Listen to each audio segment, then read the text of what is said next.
It's 11:47 at night. The thing is due tomorrow. You've known about it for 2 weeks. And right now, you're watching a stranger build a tiny couch for a hamster. You're not even enjoying it. You're just here. If this were laziness, it would feel like nothing. No guilt, no dread, no stomach drop. Lazy is comfortable. This isn't comfortable. You feel all of it. And you still don't move. That gap between knowing and moving is the thing nobody actually explains. So here's the explanation. And it's not what you think. The real psychology of procrastination has almost nothing to do with willpower or laziness. Your brain isn't avoiding the task. It's running a forecast about the task, a fast, automatic guess at how much that task is going to hurt.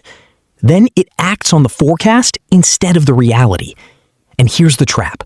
Most of the time, the forecast is wrong, but you never find out because you bail before the task can prove it wrong. That's the whole machine. 6 moving parts. And the parts you'd blame first, the deadline, the workload, your willpower, turn out to be almost irrelevant. I'll show you what's actually running it. And one move at the end you can use in under 2 minutes tonight. Hold one line in your head because everything hangs off it. You don't have a time problem. You have a prediction problem. Let's go. You're not avoiding the task.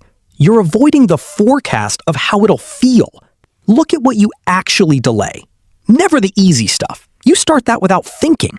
You delay what your brain has tagged as boring, risky, or I don't know where to start.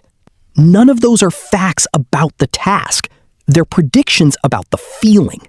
And your brain treats a vivid prediction like a memory. It flinches before anything happens. This is where researchers point. Procrastination tracks with how we manage emotion, not time. Putting things off isn't bad scheduling. It's reaching for relief. The phone, the fridge, just one thing. Tiny doses of relief from a feeling that hasn't even arrived.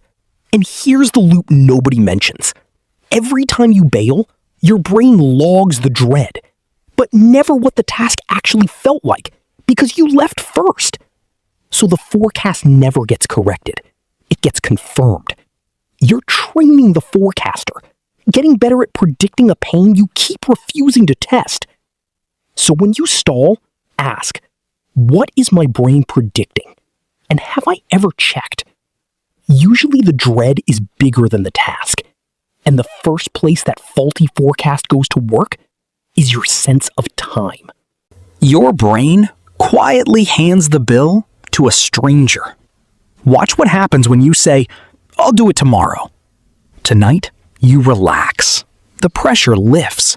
You moved the discomfort off your plate onto tomorrow-you's plate.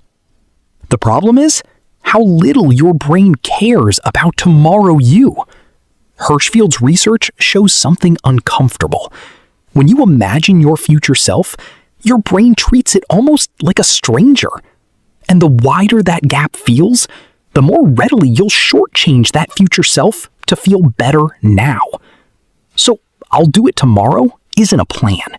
It's shipping the cost to someone your brain half treats as a stranger. Except you always meet them. Tomorrow arrives, the stranger walks in wearing your face, holding the same task, now with less time. Guilt doesn't fix this. Closing the gap does. Tomorrow me is just me, slightly more tired with fewer hours. The next part is sneakier. It doesn't look like avoidance at all. It looks like a standard. Perfectionism is avoidance, with better branding. People say it like a flex. I'm just a perfectionist. But trace the logic underneath. If I can't do it well, it's safer not to start. Because the moment you start, the thing can come out flawed. And a flawed result feels like a verdict on you. So the brain offers a deal. Don't start, and you can't be judged. You get to stay the capable one who simply hasn't gotten around to it yet. That's the move. It was never a high standard. It's a way to never be tested. And it's expensive in a way that hides well. Perfectionism rarely wrecks the work. It prevents the work. The draft that could have been good never exists, so it never gets the chance to become good. You can fix a bad page. You cannot fix a blank one. Polishing only happens after something exists to polish. The countermove is almost insultingly plain. Let the first version be bad on purpose. Not because bad is the goal, but because a real, fixable thing beats an imaginary perfect thing every single time. So far, the forecast has hijacked your emotions, your sense of time, and your ego. Now, it goes somewhere more physical. The math your brain does is rigged toward now. Two systems weigh in every time you choose. One is yanking toward reward right now. One is trying to cover next week. And the closer a reward sits in time, the more your brain tends to inflate its value. Economists call it temporal discounting, and it isn't really a character flaw. It looks more like a default setting. Run the numbers your brain runs. The assignment pays off in a week. A short video pays off in half a second. To a system that overweights now, that's not much of a contest. And for most of human history, later genuinely wasn't promised. So leaning on now wasn't stupid. It was often the safer bet. Which is exactly why willpower is the wrong tool. You will not outgrit your own hardware for long. So stop fighting the setting. Change the board. Put the phone in another room, not face down on the desk. Kill the notifications instead of resisting them. Open the document before you sit down, so the first thing in front of you is the work, not the feed. You're not becoming more disciplined. You're making the right choice the easy choice. So discipline barely has to show up. But sometimes you freeze before any reward even tempts you. You just stall on the spot. Here's why. A vague task doesn't motivate you. It overloads you.